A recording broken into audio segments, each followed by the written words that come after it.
and maybe he will, if Vladimir Putin would sit down with you. Absolutely. I don't think you're boosting someone like that when you ask them tough questions. In fact, I think that's what we need to do. Those sorts of figures tend to insulate themselves from tough questions. So just to restate, I am for the Lex Fridman interview of those sorts of figures. I am not for the puff piece on Fox and Friends, where they just come on and they're asked, "Oh, isn't it? Tell us what you think of this. Yes. Tell us what you think of that." But there's a balance there, because a lot of people that interview somebody like Vladimir Putin, all they do is hard-hitting questions. They often demonstrate a lack of knowledge of the perspective of the Russian people and the president. There's not an empathy to understanding that this is a popularly elected. You can criticize that notion, but this is still a leader that represents the beliefs of a large number of people, and they have their own life story. They see the world. They believe they're doing good for the world.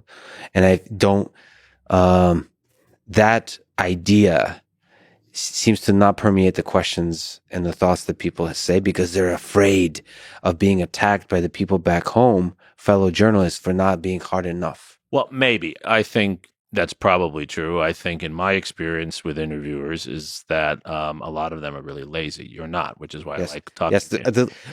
Can I just say, okay, this is not you saying it. Can I just rant?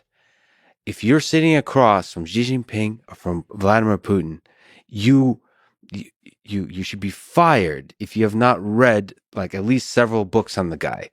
The surprising lack of research that people do leading up to it. Right. So you need to be a historian or a biographer. You need to be the kind of person that writes biographies or histories before you sit in front of the person, not a low effort journalist. And it's so surprising to me that I think they're probably really busy, and it's probably not part of the culture of the people that do interviews to do deep, like investigative. You need to be the kind of person that lives that idea, like see it as a documentary that you work on for 3 years kind of thing. Anyway, that, of course, some journalists do that, and they do that masterfully, and that's the best of journalism.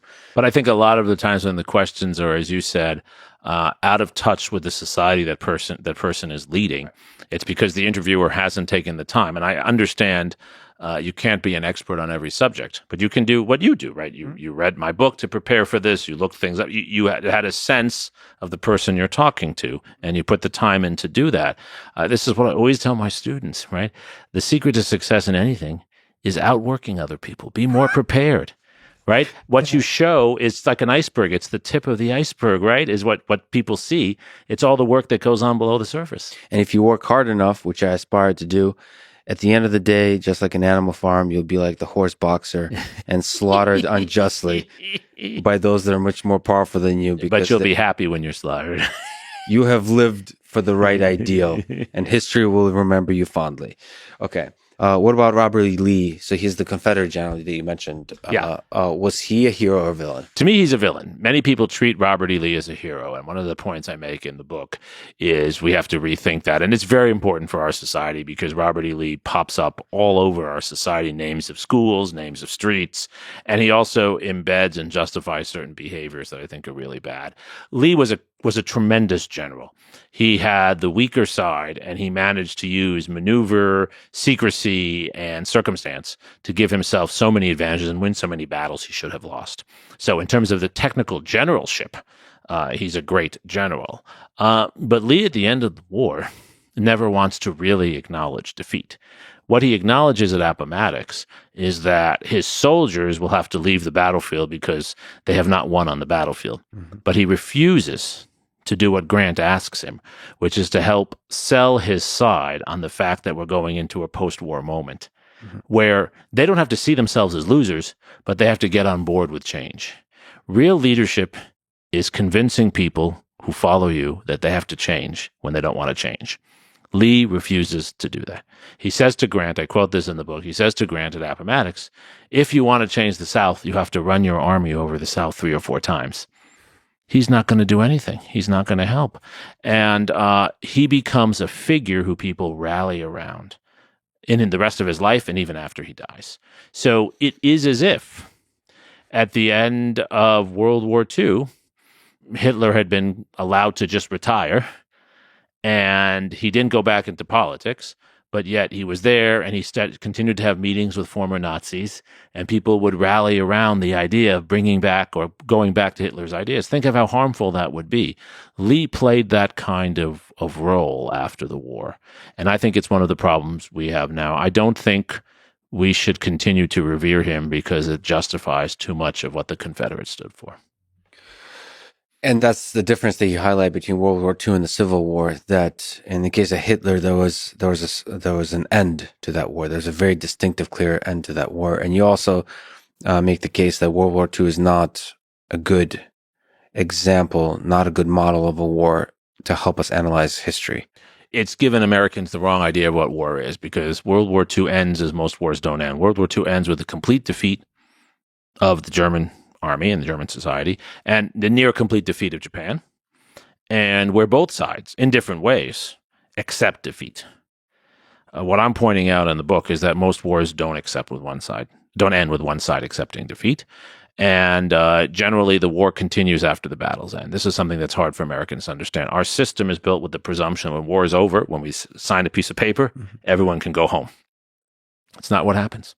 I mean, Civil War is a special case. It's especially strong case of that because the people that fought the war are still living in that land. That's exactly right. And in this case, some of them are leaders also. Many of them become the leaders of the very areas that they were leading before. And I think that's another lesson here, too, that we did undertake after World War II, though in a flawed way. Mm-hmm. We had a Nuremberg system. We did prohibit at least Nazi leaders from coming back into power. We made an exception for the emperor in Japan, but we generally followed the same rule in Japan. Whereas in the United States, as I point out, many of the leaders of the Confederacy, first of all, don't surrender. They flee to Mexico. Then they come back after they lose in Mexico a second time. They come back to the United States and they get elected to office.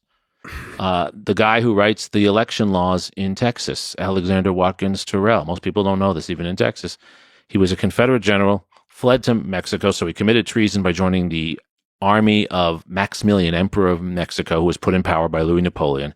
After Maximilian's defeated, Alexander Watkins Terrell comes back to Texas, runs for the state legislature, and then writes the election laws. It's crazy. Can you make the case for that's a feature of the American system, not a bug, that is an implementation of justice, that you forgive, that you don't persecute everybody on the other side of the war? Maybe, and I think that's a good feature in terms of lower level individuals, but I think a bad feature of our system is we do allow elite figures who have committed wrongdoing, we give them many ways to get out of punishment.